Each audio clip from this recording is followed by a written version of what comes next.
Chilling tales for dark nights.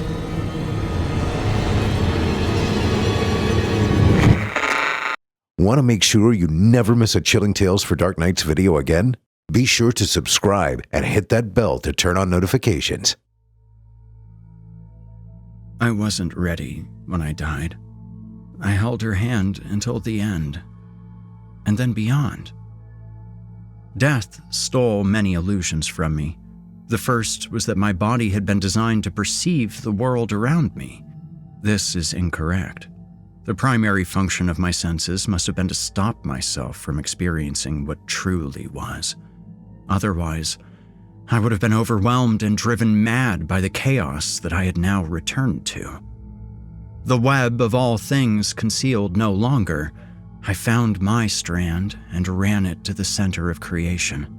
Eyes, which had once simplified the world into finite wavelengths of color, closed for the last time, and now I saw everything. My ears, once deaf to the cosmic music of birthing stars, now bludgeoned me with concussive blows. I did not see or hear any longer, but I was reflected in the light. The rising exuberance of the notes was my triumph, and I could be found in the chorus wherever it was heard. While I lay claim to these experiences, I cannot say my body existed to experience them at all. I was simply aware of how the universe must feel about itself when jealous humans are not polluting its minds with their own importance. What poor words are these to hold a candle to the sun and praise its light? Even the distinction between my senses decayed alongside my corporeal prison. Starlight was a symphony heard as much as seen, bathing me in a warm embrace.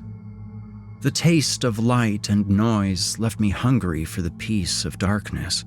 It's impossible to measure how long I existed in such a state, but by gradual degrees, I learned to separate my own thoughts from the medley of existence. The moment I began to comprehend my own internal voice, I became aware of a second voice that was not my own. 478 points. Hey Jason, you closed that passenger pigeon room yet? I told you we don't do those anymore. Hi. Excuse me? I said to the unrepentant chaos of the universe. Here you go. Let me help you with that, the maelstrom replied comfortingly. Remember what I said about the confused synesthesia of my senses? Now imagine being struck by lightning and hearing and tasting and smelling the electricity coursing through my new body, which hadn't been there before. I found myself with hands and knees to collapse onto the stone floor. My new lungs raced a marathon. My heart wanted out of its chest. Not my chest. It couldn't be. This stranger's body, this stranger's mind, rising unsteadily into a strange new world. My eyes burned with spots of light as though I had just been staring into the sun. Holy shit, did that hurt? I kind of wanted to do it again. 478 points, up from 314 last time. Solid performance. I don't know what was harder to accept. My naked new body, the colossal stone cathedral I discovered around me, or the koala bear who sat cross-legged with a clipboard. He wore reading glasses on the end of his nose, which he adjusted while flipping another page. Oh, that explains it, the koala said in its soothingly gruff undertone. You gained an extra 50 points for loving someone and being loved in return. That's always a nice boost. Then you picked up another 20 from that album you released in the 80s. Touched more lives than you'll know with that. Did you know someone once got married to that song? Of course, someone else offed themselves to it too, but I don't suppose that's your fault. You were keeping score? I asked. I ran both hands along my face. The beard I wore when I died was gone. I was younger again. It wasn't real, but it was the only thing that was real. Course we're keeping score. Hate to think what people got up to if we weren't. The koala flipped another page with his claw and furrowed his little brow. Lost 12 points because he stopped visiting Mark when he got cancer. But look, you got a few of those back when you played at his funeral. Hey Jason, what's accepting your own imperfections worth? We got new numbers on that yet?" The koala was answered by the incomprehensible shriek of an eagle. "Damn, man, right back at you," my furry guide hollered. "Have you always been a koala?" I asked. "Have you always asked stupid questions? How many points should we dock for that?" Kidding. Sort of. This way now." The koala slid the clipboard under his stubby arm and began a brisk waddle. I hurried to keep pace. I was self-conscious about my nakedness for only a moment, but there didn't seem to be any other humans about. I allowed myself to walk freely through the absolute zoo, which thronged the stone hallway onward, up the great diverging marble staircase with its mountain goats and wolves perched amiably upon the steps, past the library. The shelves bustled with scaling monkeys, some flinging books at one another, over the little stone bridge above the pools filled with playing otters and thrashing fish, beneath the gargantuan golden dome revolving with teeming flights of birds. The koala explained my wonder as we went. "Long story short, if your life brought more good into the world than evil, you're going to end up with more points than you started. Your 478 points can unlock any of the rooms on this floor, except for the psychic and the prophet, which are both 500. You need to get over 1,000 before you unlock any of the truly supernatural creatures." I looked at all the animals and coughed. At least it didn't smell like a zoo. I don't suppose they were real bodies at all, but only spirits crawling and slithering and flapping their way through the celestial palace. I looked over the marble rail carved with lions to peer into the darkness of the stairway below. Underneath the main floor of the cathedral, the descending staircase was lined with burning torches.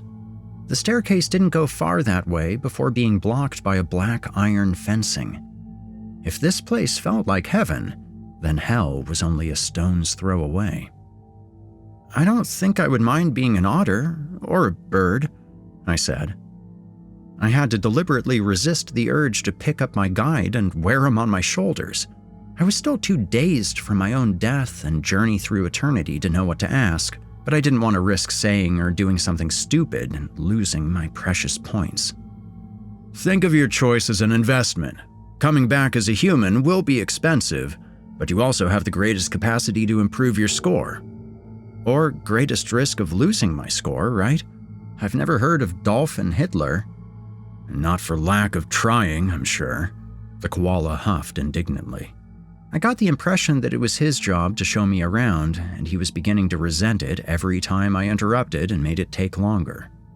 He continued, "It takes many generations of good behavior to unlock the best lives. I'm only a few points away from being a unicorn, you know.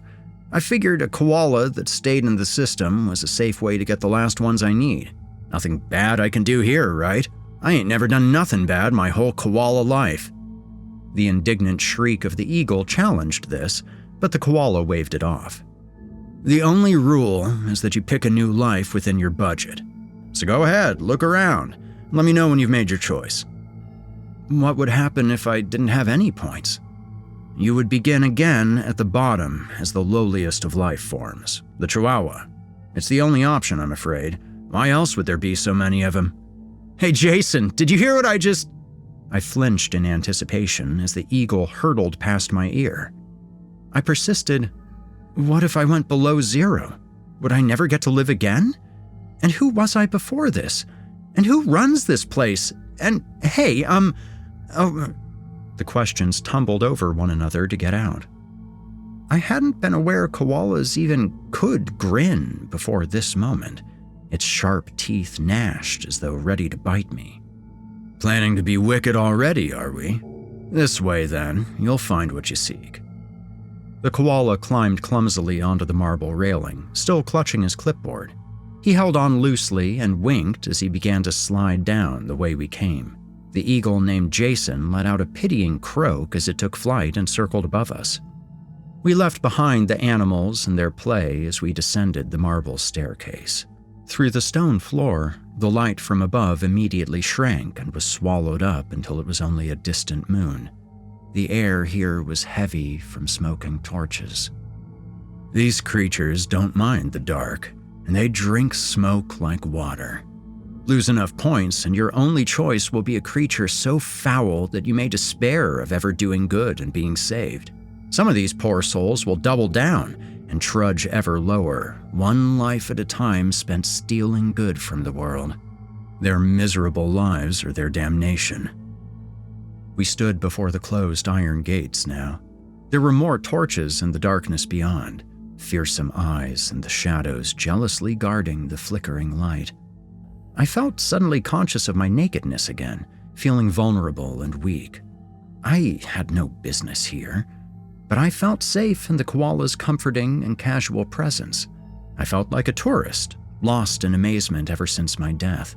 I couldn't imagine how dangerous it might be to ask, "Can we open the gate? I want to see them too before I decide." The koala squirmed and trembled. He looked over his shoulder for his friend, the eagle, but it wouldn't descend so far down the cursed stairs. It perched in the distance on the marble rail, its noble crest framed against the moon of light.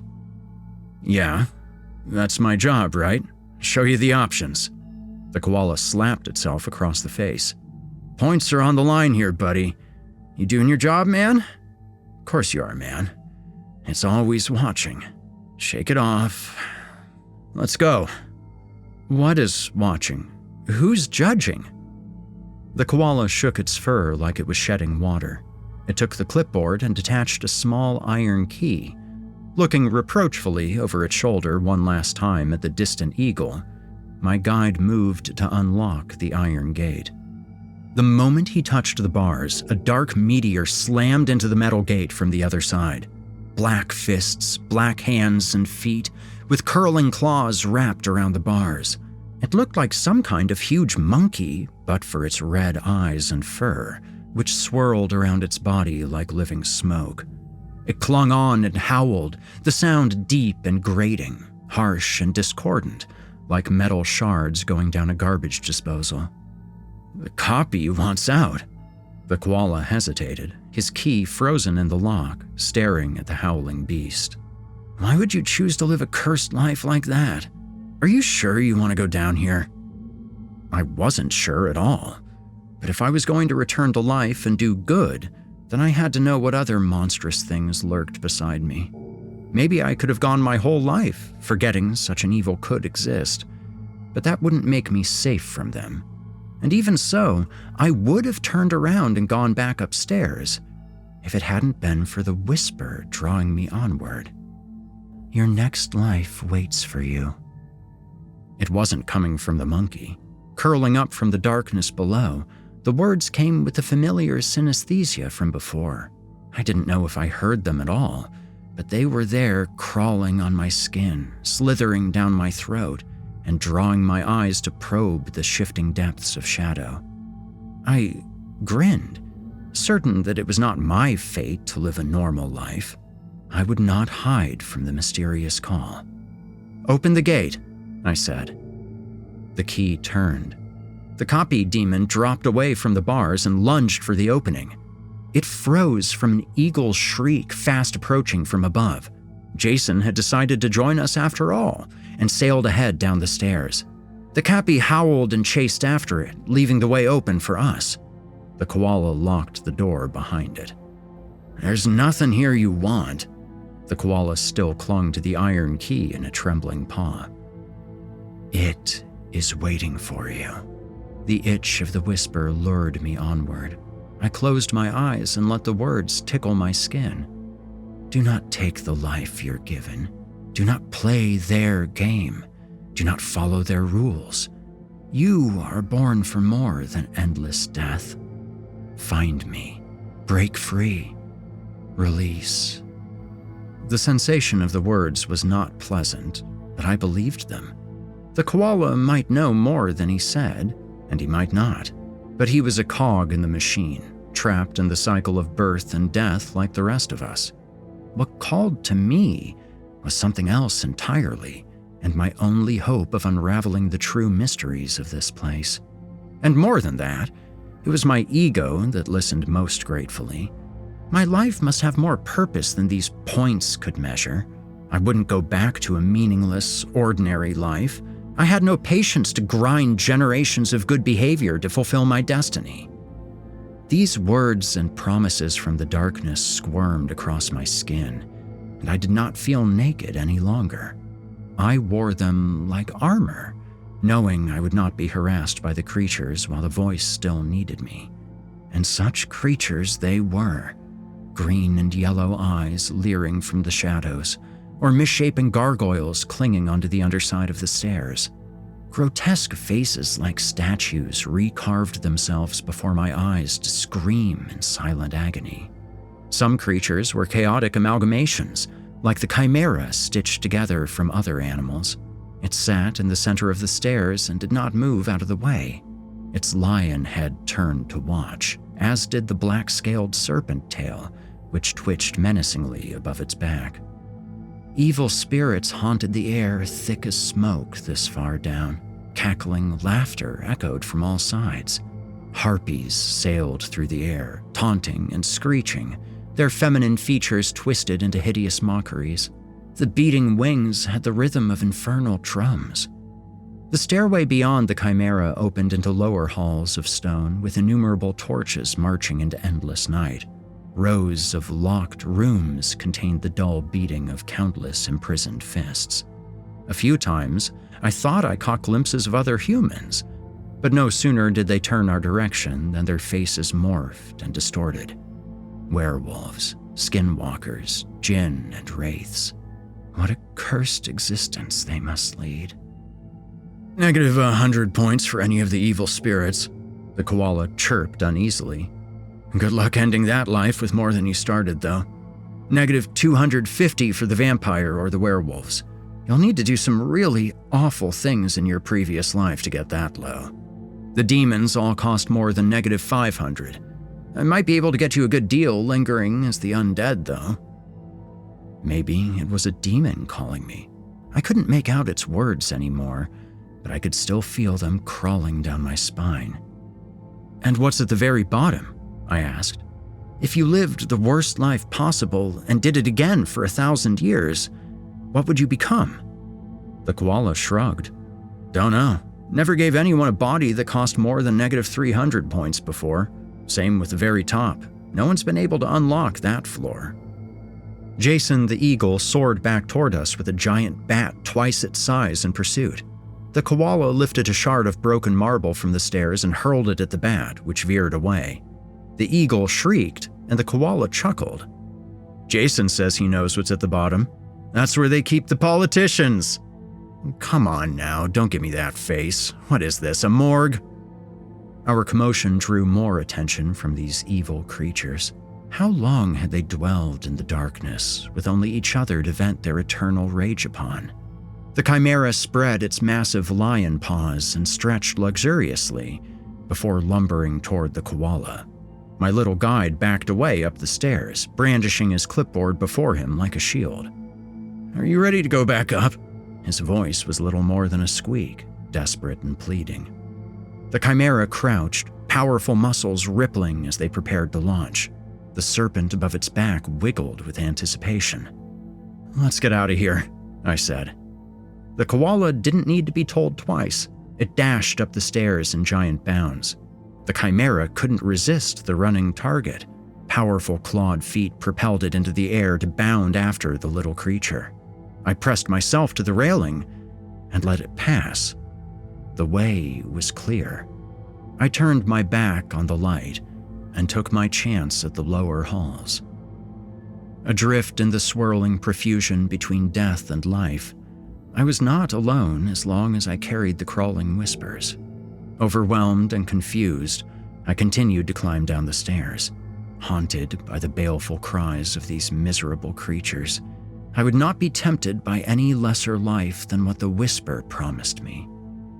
I left behind the monstrous beasts and moved through a skeletal hall. Leering skulls on the ground turned to watch me pass. Strange, alien creatures began mingling with the dwindling remaining options. Seraphic beings made of light and shadow, and deformed abominations whose skin ran down their bones like candle wax. There, on the side, a dark, cloaked figure watched me, clutching a long-bladed scythe that arched over its head. Cruel, tusked faces and muscular behemoths lumbered out of my way. I did not belong, but somehow they let me pass, as if recognizing the unrelenting purpose that drove me deeper. What began as curiosity continued as obsession. There were no more torches this far down, but somehow it still seemed to be growing lighter as I descended. I was relieved when the stairway finally terminated on a circular marble dais. In fact, I was standing on a balcony that overlooked a new world with its own source of light.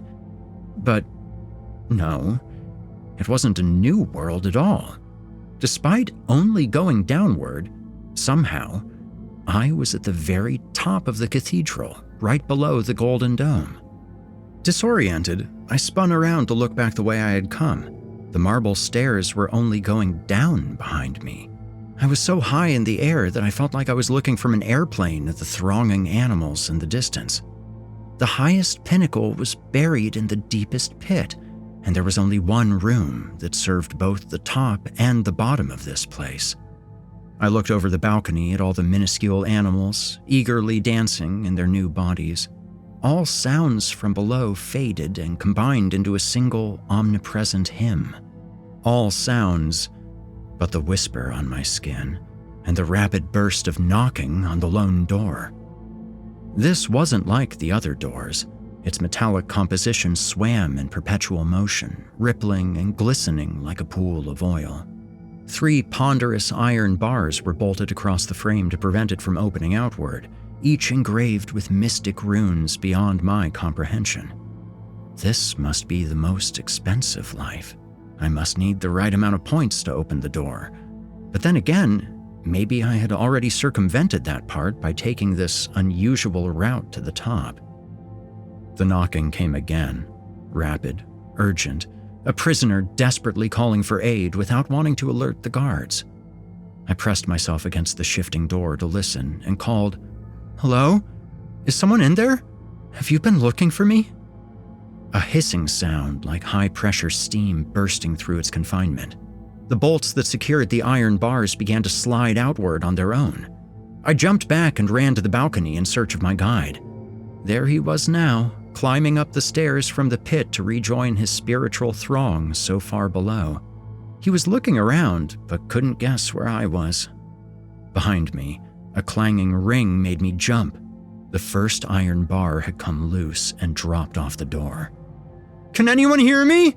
I shouted down. But I was utterly alone.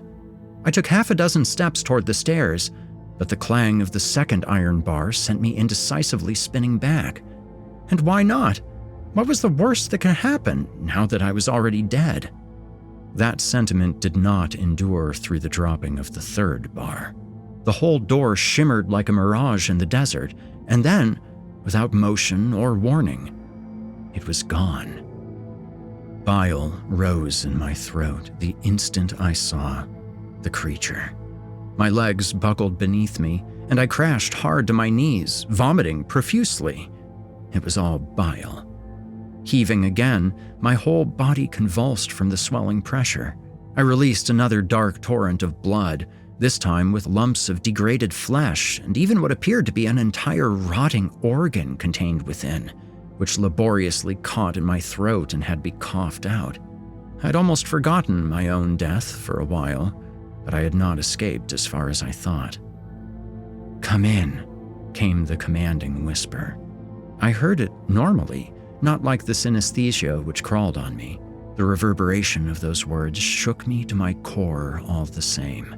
I was powerless to refuse. Pulling myself through my own sick, not daring to look up again, I passed through the open door. Seeing the creature once had been enough. The humanoid being was swollen to the size of a cow, bloated with gas which unevenly deformed its corpulent frame. Open sores covered its body, weeping blood and pus to stream down its nakedness so thickly that it almost seemed a garment.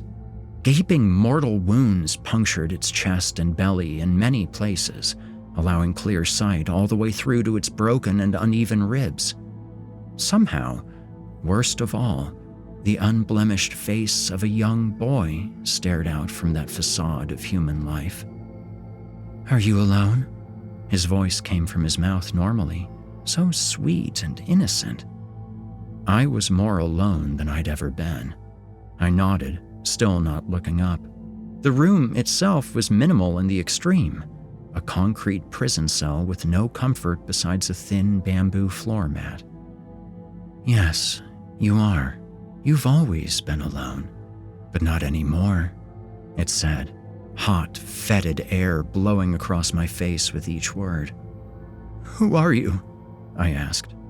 "The highest life, the final prize. Come, sit with me. Be at ease."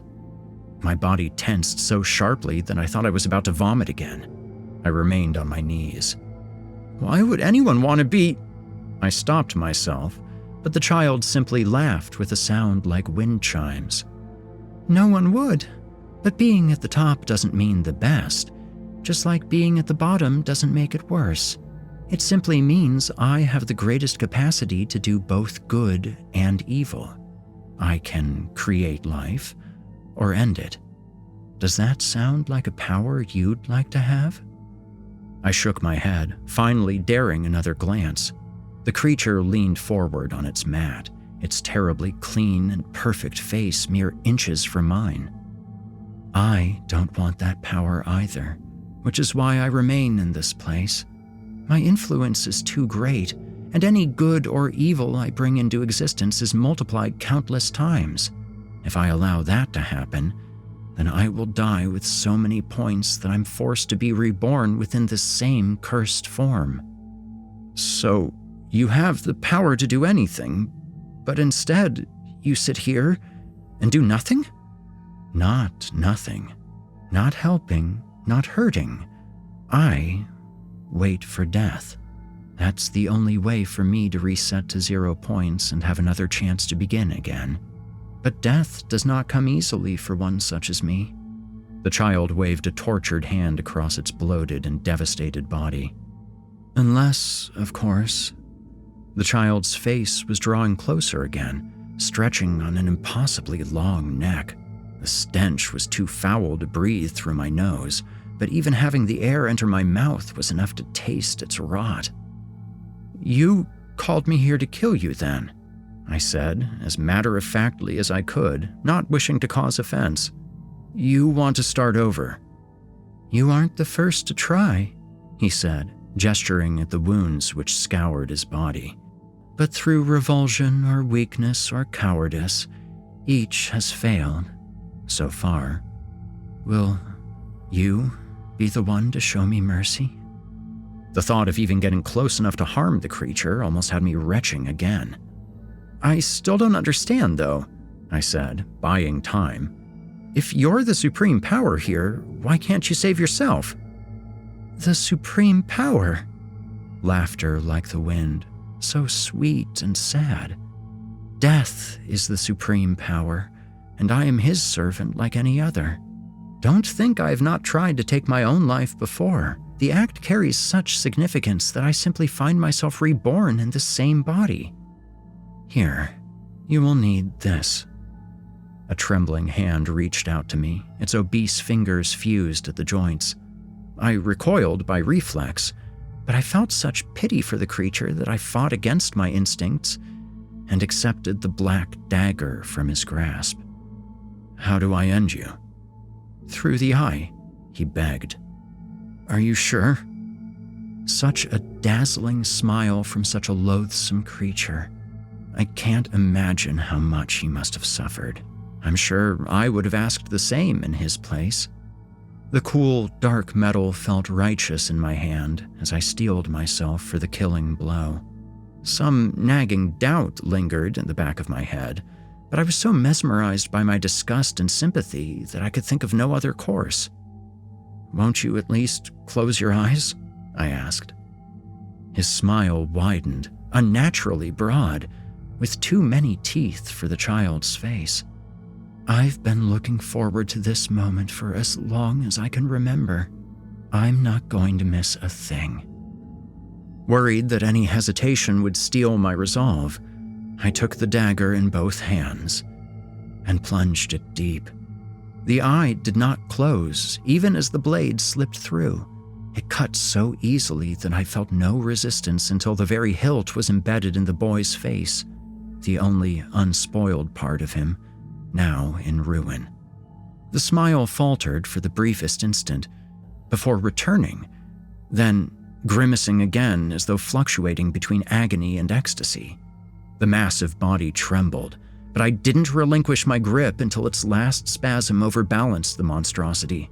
I scrambled to get out of the way as it toppled face first toward me, slamming against the ground to further pound the dagger within its skull.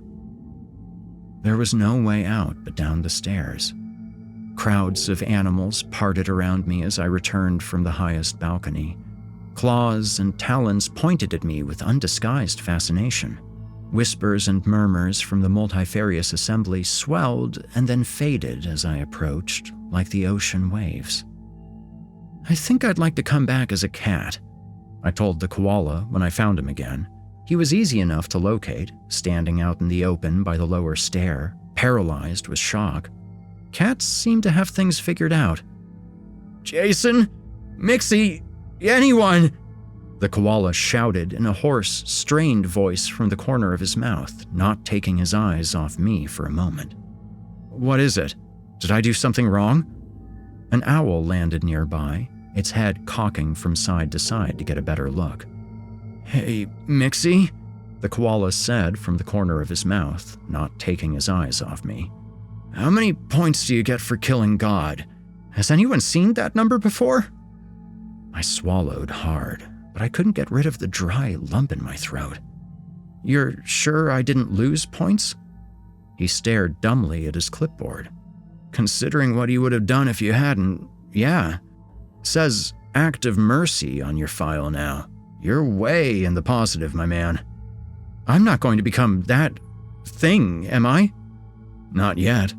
You came here with 478, so that's what you're going back with.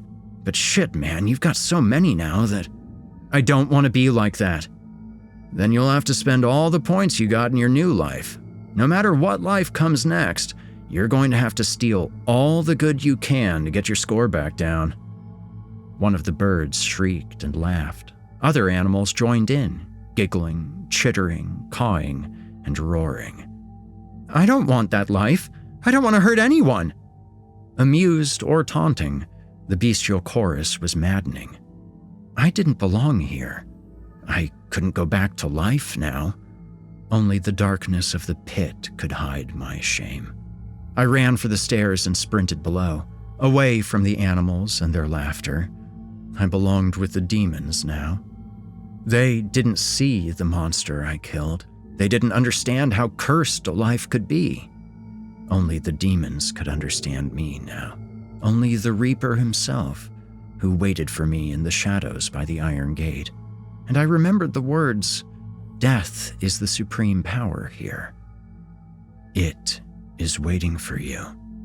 The words on my skin, they had been coming from him all along. Death's cloak was black.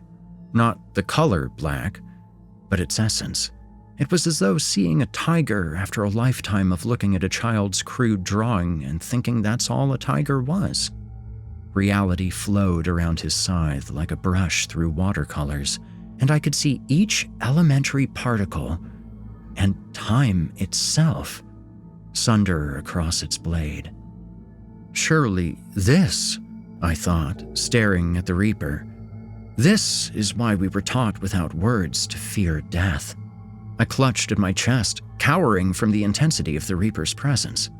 I watched, bewildered, as my hand passed through my own chest, flowing like translucent mist. I reached for the iron bars of the gate and saw I moved through them as well. I knew then nothing could hide me from the specter's grasp, for he was the only real thing left in this world. I was already leaving this place. "You're late." They weren't words. My head ached from the strain of knowing he had been waiting for me since I hurried past him the first time. My lateness was burned into my awareness, imparted as unequivocally as gravity. "We don't have time for the usual speech. Hurry now." I felt myself swept up around the Reaper like dirt in a hurricane. Before I knew what was happening, we had passed straight through the gate and were descending through the lower halls of the cathedral again.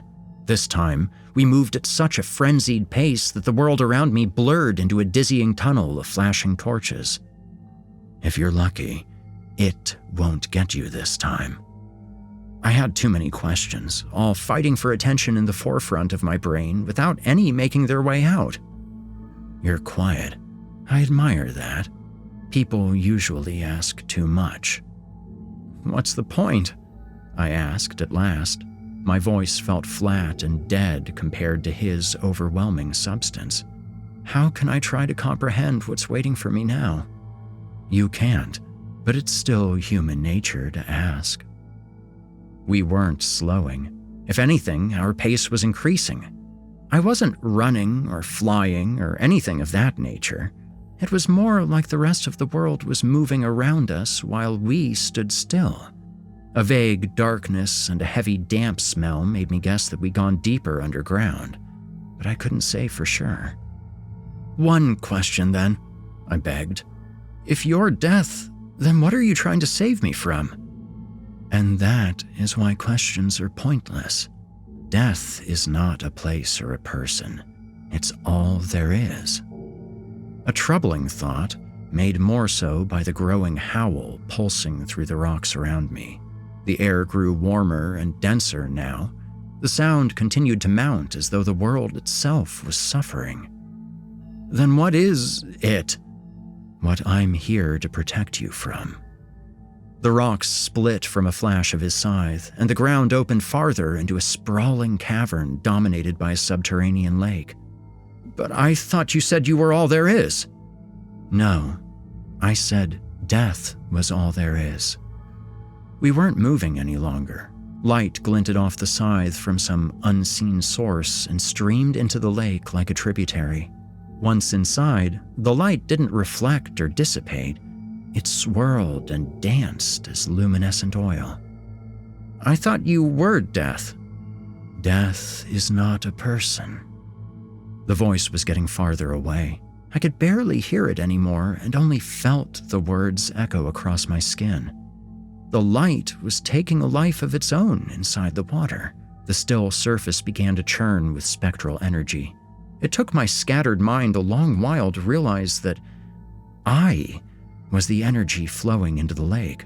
I still felt tangled up with the Reaper, but we now existed as a beam of light boiling into the water. I knew I wouldn't understand, but that didn't stop me from feeling frustrated. If death is all there is, then what is it? What was waiting for me? The water pressed cold. There was no air to speak, but I had no body to need it.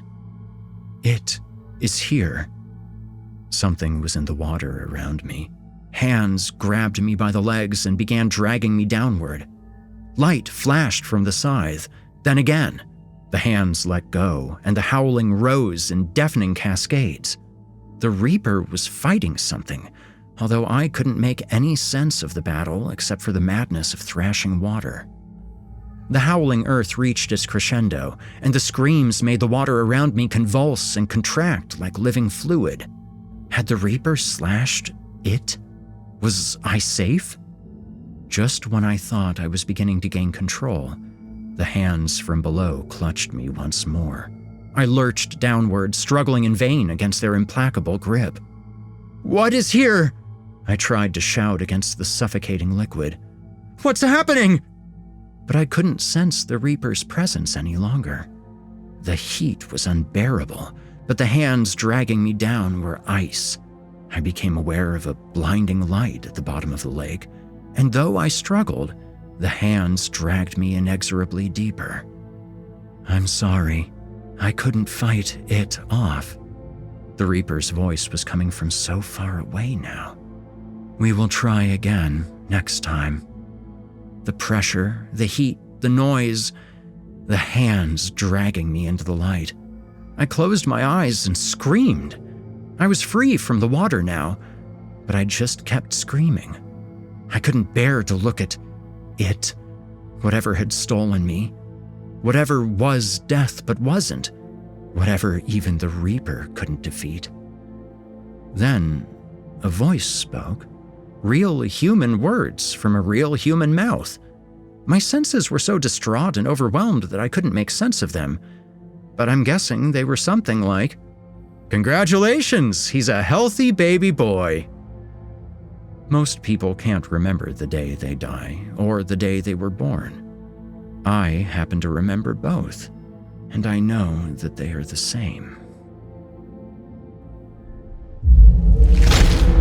Chilling tales for dark nights.